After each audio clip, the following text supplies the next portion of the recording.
말씀 보도록 하겠습니다. 이 시간 함께 보실 말씀 마태복음 15장 21절부터 28절까지 말씀 보겠습니다.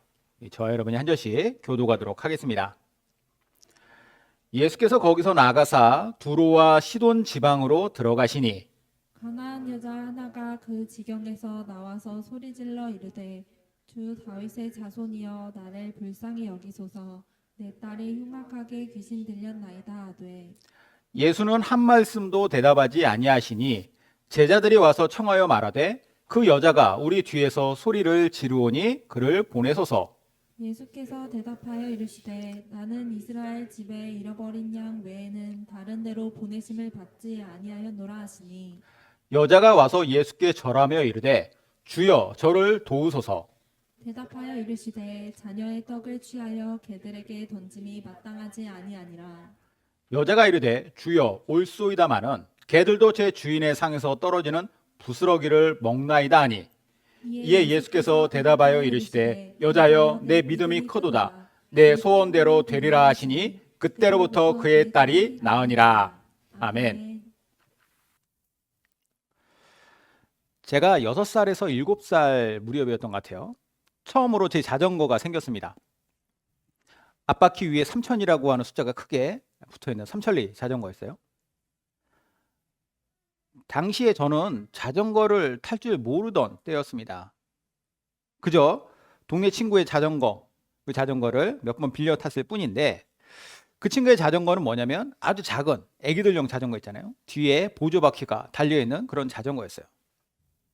제가 그걸 타보고서 자신감이 생기잖아요. 이거 세발 자전거처럼 타기가 만만한 거예요. 그래서 집에 가서 또 때려 썼습니다. 나도 자전거 사달라고.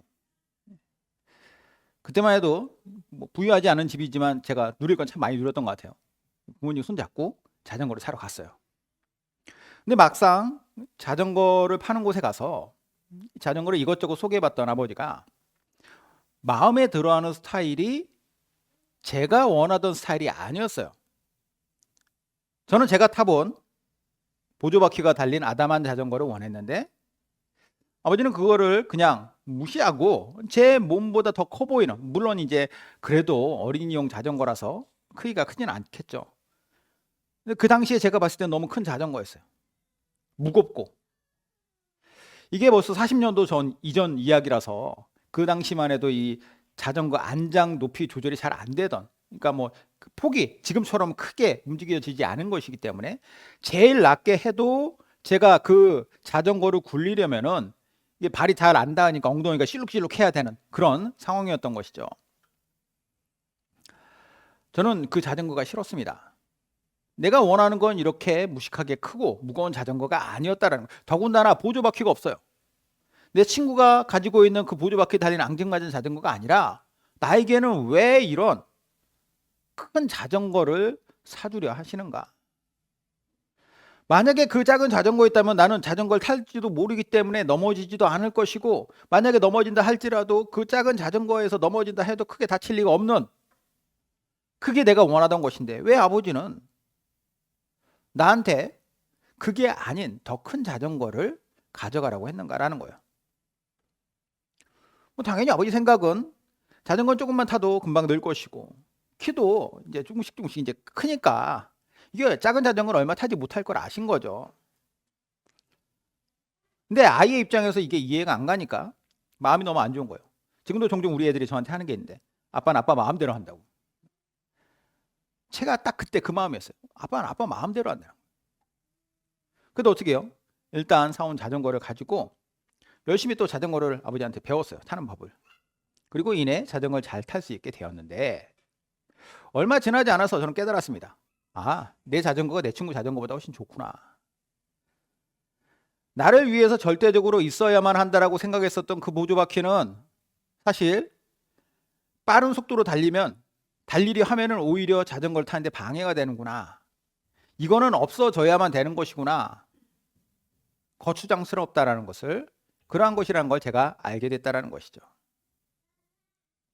제가 오늘 말씀 시작하면서 이 말씀 왜 드리냐면 우리의 생각과 하나님의 생각은요, 아이와 아빠의 생각보다도 더 큰 엄청난 수준 차가 있습니다. 아이가 아빠의 생각 이해 잘 못하잖아요. 하물며 우리가 하나님의 생각을 얼마나 이해할 수 있느냐라는 것이죠.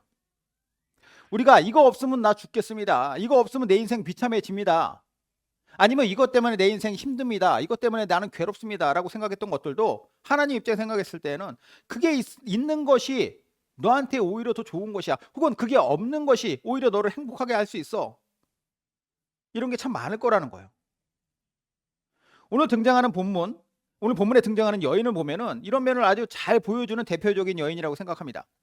이 여인의 인생을 괴롭혔던 고난과 고통, 그리고 그 여인이 가질 수 없었던 그 결핍이라고 하는 문제는 그 여인을 고통스럽게 만드는 문제였지만 오히려 예수 그리스도를 만나게 하는 중요한 열쇠가 됐어요.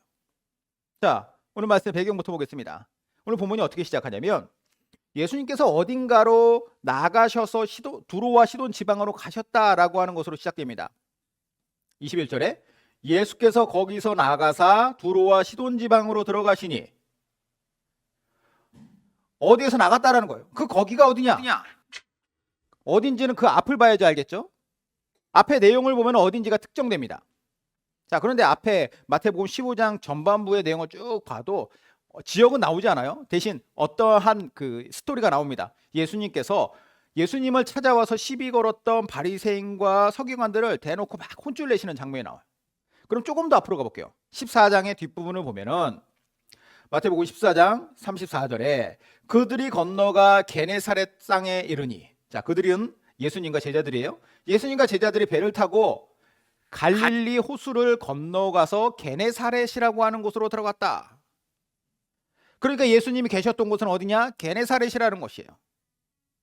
게네사렛에 가서 예수님 뭘 하시느냐? 수많은 병자들을 고치십니다. 이것 때문에 이게 꼴보기 싫어서 그랬는지 이 바리새인과 서기관들, 그 지역에, 게네사렛 지역에서 나름대로 율법적으로 주름 잡고 있었던 사람들을 가르친다라고 했었던 사람들이 등장하죠. 예수님께 와서 시비를 거는 거예요. 그래서 예수님이 그들을 책망하시는 내용이 나온 것이죠. 자, 그리고 예수님이 가셨던 곳이 두로와 시돈이라고 하는데, 두로와 시돈은 어디에 있느냐? 지도를 한번 참고해서 보겠습니다. 자, 저기 게네사렛이 보이죠? 갈릴리 호수 옆에 게네사렛이라고 하는 동네가 있고, 여기에서 쭉 올라가면은 두로 그리고 시돈 이렇게 나와요. 자, 여기 있는 두로와 시돈은 레바논, 지금의 오늘날의 레바논에 위치한 해안 도시입니다. 이곳은 한 번도 이스라엘 사람들의 땅이었던 적이 없어요. 항상 지금까지도 그렇지만 항상 이스라엘에 속한 지역이 아닌 이방인들이 사는 지역이었습니다. 지금도 레바논 지역이죠. 두로와 시돈에서 조금만 더 올라가면 이제 레바논의 수도 베이루트가 나와요. 자, 이런 지역을 예수님이 가셨다라는 거예요. 이방인들이 항상 살고 있었던 이방인의 도시, 이 두로와 시돈. 본문 22절에 보면은 가나안 여자가 그 지역에서 나왔다. 가나안 여자 하나가 그 지경에서 나와서, 여기서 가나안 사람이라고 하는 것은 또 뭐냐면 이스라엘과 가까운 주변 지역, 혹은 뭐 예전에 이스라엘 땅에 살던 사람들도 가나안 족속이라고 얘기했잖아요. 출애굽해가지고 들어갈 때. 그러니까 그 주변 지역 근처에서 살고 있었던 이방인들을 통칭하는 표현이 가나안 족속입니다. 이 가나안 여인이 왔다. 그 두로와 시돈 지방에서 나왔다. 이 사건과 동일한 기록이 마가복음 7장에도 나오는데요. 마가복음 7장은 이 여인에 대해서 조금 더 명확한 설명을 해줍니다. 그 여자는 헬라인이요 수로보니게 족속이라. 이제 많이 들어보셨죠? 수로보니게 여인. 그렇죠? 이 여인이 수로보니게 여인이에요. 헬라인이라고 말하는 것은 이 여자가 헬라어를 사용했다라고 하는 의미입니다. 그 당시에 알렉산더 대왕 때문에 이 지역을 다 이제 알렉산더가 이제 제국을 통일시키면서 했던 게 뭐냐면 헬라 문명을 막 전파시켰어요. 그러다 보니까 헬라어가 그 지역의 공용어가 되었습니다. 이방인들은 다 헬라어를 사용했어요. 물론 이제 이스라엘 사람들도 헬라어도 사용하긴 했지만 마치 우리나라 일제 시대처럼, 그렇죠? 히브리어도 사용했던 거죠. 유대인들은 그러나 아주 민족적 결속력이 강했기 때문에 히브리어를 기본적으로 사용했어요. 근데 이 여인은 헬라어를 사용했다. 그리고 이방인이었다라고 했을 때 수로보니게 족속이라고 하는 것은 수로보니게는 합성어예요. 수리아와 그리고 베니게, 페니키아를 합쳐진 이 말입니다. 그러니까 수리아 지역은 이스라엘 북쪽 지역을 이야기할 때 수리아 지역이라고 얘기하고, 그리고 페니키아는 페니키아 족속 아시죠? 두로와 시돈이 이 페니키아 족속들이 살던 도시예요. 해상 민족, 아주 강인했던, 무역으로 아주 뛰어난, 그리고 뭐 또 해상의 장악력이 매우 컸었던 민족이 페니키아 민족이죠. 그러니까 이 여인은 헬라어로 사용하는 수리아 지역의 페니키아 민족이었다라는 거예요. 자, 중요한 건 이 여인이 이방인이었다는 사실입니다. 예수님께서는 이스라엘 사람들이 사는 이 게네사렛 마을을 떠나서 이방인들이 사는 이방인의 지역에 그 마을에 들어가셔서 이방 여자를 만나셨다. 이게 이제 오늘 스토리의 배경이죠. 그럼 여기서 질문 하나 드리겠습니다. 예수님 시대에 이스라엘 사람들, 다시 말해서 유대인들 입장에서 이방인들은 과연 어떤 존재였을까요? 이방인은 어떤 사람들이었을까? 하나님의 말씀 전해주고 그들도 역시 구원받아야 된다라고 하는 그런 간절한 구원의 대상이 이방인들이었을까요? 아니라는 거예요. 다른 민족에게 복음을 전해서 그들도 함께 구원받아야 한다라는 것은 예수님께서 이제 시간이 쭉 지나고 나서 예수님이 십자가에 달려 돌아가셨다가 부활하시잖아요. 부활하신 뒤에 하늘로 승천하시면서 하신 말씀이 있죠. 그죠? 온 유대와 사마리아 땅끝까지 이르러 내 증인이 되라라고 말씀하신 그 말씀, 지상명령이라고 하는데, 이 지상명령이 내려진 이후에 이것이 본격화됐어요. 아주 탁월한 복음 전도자 사울이었죠 원래. 이 사울이 회심하고 나서 1차, 2차, 3차 전도 여행을 하면서 그때 막 이런 이방인들의 선교가 일어납니다. 그러니까 그 전까지 유대인들 입장에서는 이방인들한테 뭐 복음을 전해야 된다, 이 사람들한테 하나님을 알려주고 이 사람들도 구원받아야 된다라고 하는 개념 자체가 없습니다. 우린 누구냐? 유대인 입장에서 우린 누구냐? 하나님께서 구원하실 만한, 구원받을 만한 민족으로 선택하던 자들. 그 선택을 받았기 때문에 우리는 열심히 율법을 지키면서 구원받을 수 있는 존재, 그러니까 구원받을 수 있는 가능성이 열려있는 사람들은 유대인. 반대로 이방인은 그 가능성 자체가 차단된 사람들, 하나님께 버림받은 족속, 저들은 그냥 저렇게 살다가 그렇게 죽으면 되는 거예요. 그런 이유로 이방인들은 사람 취급도 안 했습니다.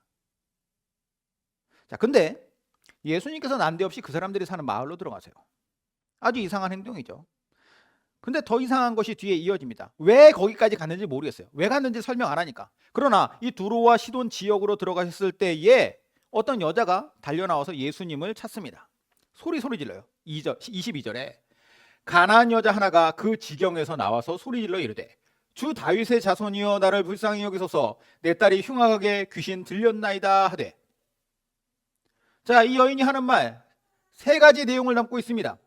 예수님을 향해서 주 다윗의 자손이여, 자신에 대해서 나를 불쌍히 여기소서, 딸에 대해선 내 딸이 흉악하게 귀신 들렸나이다. 그러니까 내가 지금 불쌍한 이유는 내 딸이 흉악하게 귀신을 들린 것이고, 그래서 주 다윗의 자손이신 당신이 나를 도와주셔야 합니다.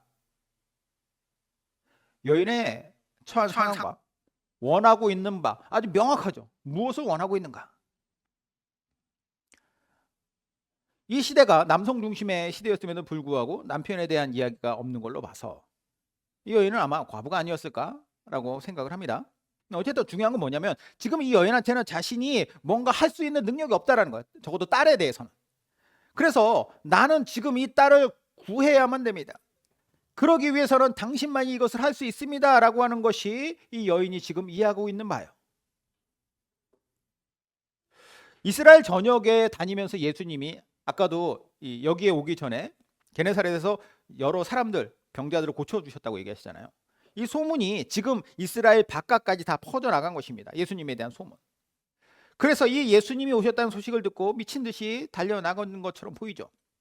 자, 그런데 이 여인이 이렇게 소리를 지름에도 불구하고 예수님의 반응이 영 마뜩지가 않은 거예요.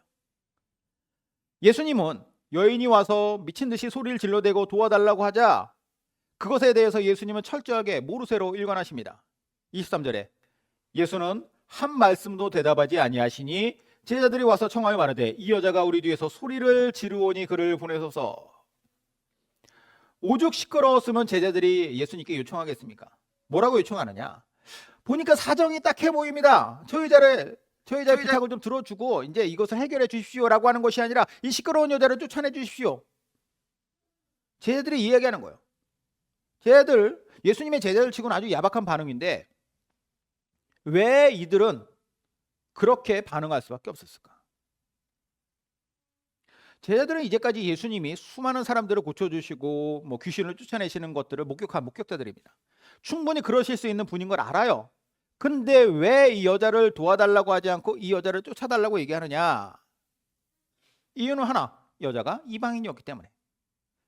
우리가 상관없는 자, 유대인, 제자들 다 유대인이잖아요. 유대인 입장에서 이방인은 절대로 하나님의 은혜를 힘입을 수 없고 그래서도 안 되는 자. 고로 예수님께서 그 여자의 딸을 고쳐주실 이유가 하나도 없는 거예요. 자, 이런 그들의 생각을 그대로 반영해서 보여주는 예수님의 시원스러운 대답이 24절에 나옵니다. 예수께서 대답하여 이르시되 나는 이스라엘 집에 잃어버린 양 외에는 다른 데로 보내심을 받지 아니하였노라 하시니. 자, 우리가 볼 때는 예수님의 이 말씀이 너무하다라고 생각될 수 있는데 유대인 제자들의 입장에서는 완벽한 상식이고 완벽한 대답이에요. 시원스럽다. 이런 말과 함께 이 시끄러운 이방인 여자 빨리 돌려보내고 그리고 빨리 이 이방인의 지역에서 다시 원래 우리의 지역으로 돌아갔으면 하는 마음이 제자들 가운데 다 있었을 거예요. 이런 생각을 할 때 여인은 어땠느냐? 여인의 입장에서 또 보면 여인이 포기하질 않아요. 이번에는 예수님 발 앞에 엎드려서 제발 좀 도와달라고 다시 얘기합니다. 주여 저를 도우소서. 25절에 여자가 와서 예수께 절하며 이르되 주여 저를 도우소서. 주여 저를 도우소서. 제가 앞에서 설명 안 하고 넘어왔는데 앞에 22절 보면은 예수님은 처음 대면했을 때 이 여자가 뭐라고 하냐면 예수님을 향하여서 이렇게 불러요. 주 다윗의 자손이요. 그리고 이번에는 예수님을 주님이라고 부릅니다. 똑같은 말이에요. 주라고 하는 단어. 헬라어 퀴리에라고 하는 단어인데요. 주인님을 뜻하는 퀴리오스의 혹격입니다. 그러니까 주인님 하고 부르는 거예요. 예를 들어서 주인이 방에서 나왔습니다. 종을 불러요. 걔 아무도 없느냐? 그러면 저쪽에서 일하던 종이 나와요. 네 주인님 하고 왔을 때 부르는 것이 퀴리예요. 주종 관계의 호칭입니다. 그런데 이게 신앙에서도 쓰여요. 신앙에서 쓰일 때는 어떻게 쓰느냐? 내 섬김을 받으실 대상에 대해서 당신은 나의 주님입니다. 당신은 나의 주이십니다. 이 뜻이에요. 이것도 예를 들면 우리가 기도할 때 주여 삼창하죠. 예. 이걸 헬라어를 하는 사람들이 주여 삼창 시켜본다. 그러면 퀴리에 할 거예요. 주님을 외치는 거예요. 이 퀴리에는 매우 중요하고도 확고한 믿음을 반영하는 호칭이 됩니다. 지금 이 여인이 예수님께 이걸 이야기하는 거예요. 주님. 사실 제자들도요 예수님께 이 호칭 사용하지 않았어요. 거의 사용한 일이 없습니다. 예수님께서 십자가에 달려 돌아가셨다가 부활하실 때까지만 해도 그들은 예수님을 어떻게 이해하느냐? 아, 우리에게 하나님의 말씀을 잘 전해주시는 선생님. 아, 능력이 많아가지고 그 능력으로 많은 사람들을 고칠 수 있는 능력 있는 분. 나아가서는 앞으로 지금 우리가 로마의 속국으로 지금 이렇게 고통당하고 있는데 이 로마의 통치하에서 우리를 구원해 줄 정치적인 메시아. 여기까지 딱 생각했어요. 그들의 입장에서는 예수님이 주님이 될 수 없었죠.